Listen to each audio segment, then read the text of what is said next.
Sa panahon na nawad ano paglaom, ang adlaw murag dili na mo sana. Tanan tao nagkahiusa sa paghandom, nangandoy og kahayag nga moabot pagbalik.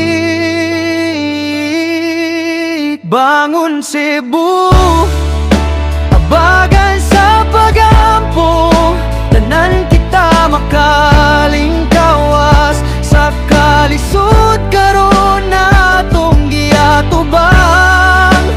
Bangon Cebu, walay bilin tanan ikuyog sa atong pagbangon.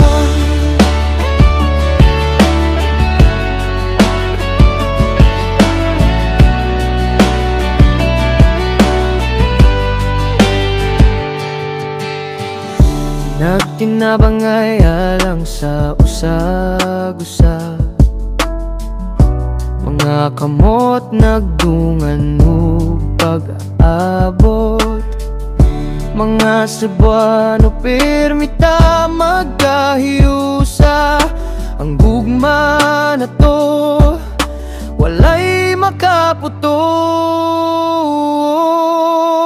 Bangon Cebu, abagan sa pagampo, tanan kita makalingkawas sa kalisod karon na atong giatubang.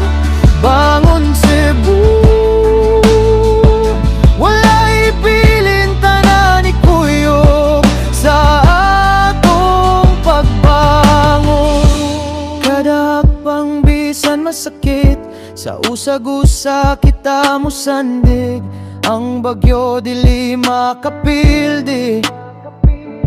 Kung magkahiusa kita ug dili mo biyan,